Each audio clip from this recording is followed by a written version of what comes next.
ఒక సముద్రంలో జలకన్య, నాగిని అనే ఇద్దరు అత్తాకోడళ్ళు ఉండేవాళ్లు. నాగిని అత్త చాలా మంచిది. కోడల్ని చాలా ప్రేమగా చూసుకునేది. జలకన్య కోడలు మాత్రం ఎప్పుడూ ఏదో ఆలోచిస్తూ ఏదో కోల్పోయిన దానిలా ఉండేది. ఒకరోజు నాగిని తినటానికి అన్ని ఏర్పాట్లు చేసి, నా కోడలేది, ఏడుంటదో తెల్వది, ఏం చేస్తదో తెల్వది అని సముద్రంలో వెతుక్కుంటూ ఉంది. అలా వెతుకుతూ ఉండగా ఒకచోట జలకన్య ఒంటరిగా కూర్చుని ఏదో ఆలోచిస్తూ ఉంది. అది చూసి, సంకల పిల్లిని పెట్టుకొని ఊరంతా వెతికినట్టుంది, గిదేమో ఈయన్నే కూసుంది, నేను సముద్రమంతా వెతికా అని అనుకుంటూ జలకన్య దగ్గరికి వచ్చి, అమ్మా జలకన్య, ఏందే ఎప్పుడు చూడు ఏదో ఆలోచిస్తూ కూసుంటావు? నీ బాధ ఏందో నాకు చెప్పు, మళ్ళా భూలోకం గురించే ఆలోచిస్తానవా అని అంది. కాని జలకన్య పలకలేదు. ఇంకా అదే ఆలోచనలో ఉంది. అది చూసి నాగిని, ఏమైంది దీనికి? ఉలుకులేదు పలుకులేదు, జలకన్యా జలకన్యా అని గట్టిగా పిలిచింది. అయినా పలకలేదు. కొంచెం దగ్గరగా వెళ్లి తోకతో కొట్టింది. దెబ్బకి తేరుకున్న కోడలు అత్తని చూసి, హా అత్తమ్మా, చెప్పండి, ఏం కావాలి? టీ, కాఫీ ఏమన్నా తాగుతారా? నాకేం వద్దు గాని నువ్వేంది ఏదో కొంపలు మునిపోయినట్టు ఎప్పుడు చూడు మూలకి ముడుసుకొని కూసుంటున్నావు? కొంపలు ముంచినా పైకి తేల్చినా నేనే కదత్తమ్మా. ఎందుకంటే ఆ నీళ్లు నేనే కదా. అబ్బో, మాటలకేం తక్కువ లేదు. నువ్వేంటో నాకు అస్సలు సమజైతలేదు. మాట్లాడితే వాగుతనే ఉంటావు, లేదంటే ఎంత పిలిసినా పలకవు. అసలేమైందే నీకు? ఎందుకిట్లున్నావు? నాకేమైందత్తమ్మా, నేను మంచిగానే ఉన్నా. మంచిగున్నవా? ఎంతసేపటి నుంచి నిన్ను పిలుస్తున్నానో నీకెరికేనా? అదా, ఏదో ఆలోచనలో పడి వినిపించుకోలేదత్తమ్మా. ఆ ఆలోచనే ఏంటి అని అడుగుతాన్నా. మళ్ళా భూలోకం గురించే ఆలోచిస్తాన్నవా అని అంది. అప్పుడు జలకన్య తన మనసులో ఇలా అనుకుంటూ ఉంది. తెలిసిపోయింది. ఇప్పుడు నా మనసులో ఉన్నది మా అత్తకి చెప్తే ఏమంటది? తిడుతుందా? అడిగిందానికి ఒప్పుకుంటుందా? ఏంటో ఏమీ అర్థం కావట్లేదు. అసలు ఇప్పుడు చెప్పాలా వద్దా అని తనలో తానే అనుకుంటూ ఉండగా మళ్ళీ అత్త, మళ్ళేవైందే? ఏం లేదత్తమ్మా, తిందాం పదండి, ఆకలేస్తాంది. నేను వచ్చింది తిందాంరా అని పిలవడానికే, పద అని అనుకుంటూ ఇద్దరూ కలిసి తినటానికి వచ్చారు. ఇద్దరూ డైనింగ్ టేబుల్ దగ్గర కూర్చుని తింటూ ఉన్నారు. నాగిని తన ఫుడ్ తాను తింటూ ఉంది. జలకన్య మాత్రం మళ్ళీ ఏదో ఆలోచిస్తూ ప్లేట్లో ఉన్నది కలుపుతూ ఉంది. అది చూసి, దీనికి మళ్ళేమైంది?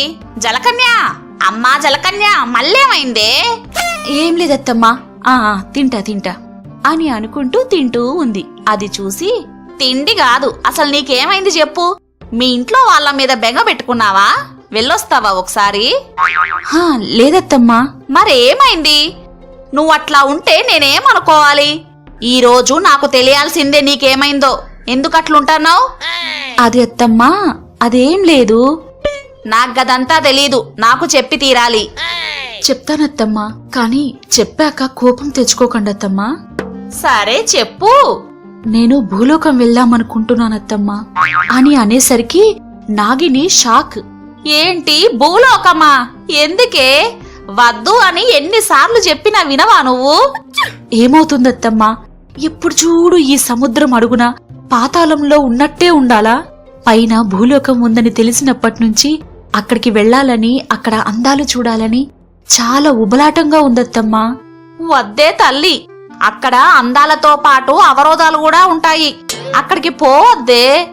ఏముంటాయత్తమ్మా, అక్కడ మనుషులుంటారని చెప్పారు ఇంతకు ముందు. వాళ్ళు ఎలా ఉంటారు? మనలాగే ఉంటారా? వాళ్ళు కూడా ఇవే తింటారా? మనలాగే మాట్లాడతారా? అసలు మనుషులంటే ఎవరు అని ప్రశ్నలు నన్ను వేధిస్తూ ఉన్నాయత్తమ్మా. అప్పుడు నాగిని, నీ ప్రశ్నలన్నిటికీ నేను సమాధానం చెప్పలేను. అక్కడ మనుషులుంటారు, అందుకే మనం అక్కడికి పోవద్దు. మనుషులున్న చోటికి మనం వెళ్ళొద్దా? వెళ్తే ఏం చేస్తారు? హబ్బా, నీ ప్రశ్నలు కాసేపు ఆపుతావా? భూలోకంలో మనల్ని బతకనివ్వరు. అక్కడ మనం బతకలేము. అక్కడ ప్రకృతి అందాలు బాగుంటాయి, కానీ మనుషుల మనసులు మాత్రం కుళ్ళుతో ఉంటాయి. వాళ్ళ స్వార్థం, కుళ్ళు, కుతంత్రాల మధ్య మనం బతకలేమే. చెప్పేది విని ఈ సముద్రం అడుగులో హాయిగా ఉండిపో. పైకి వెళ్ళాలి, భూలోకం చూడాలనే ఆలోచన పెట్టుకోకు అని ఆవేశంగా చెప్పి అక్కడి నుంచి తినకుండానే వెళ్ళిపోయింది. ఆమె వెళ్ళగానే జలకన్య, మా అత్తయ్యకి ఎందుకు అంత కోపం వచ్చింది? అక్కడ అంత ప్రమాదకరమా? ఒక్కసారి వెళ్లి చూస్తే ఎంత బావుంటదో అని మళ్లీ అదే ఆలోచనలో పడింది. రోజులు గడుస్తూ ఉన్నాయి. భూలోకం వెళ్లాలనే జలకన్య ఆలోచనలు రోజురోజు పెరుగుతూ ఉన్నాయి. ఏ పని చేస్తున్నా కూడా భూలోకంలోని మనుషులు కూడా ఇలాగే చేస్తారా అని అనుకుంటూ ఉండేది.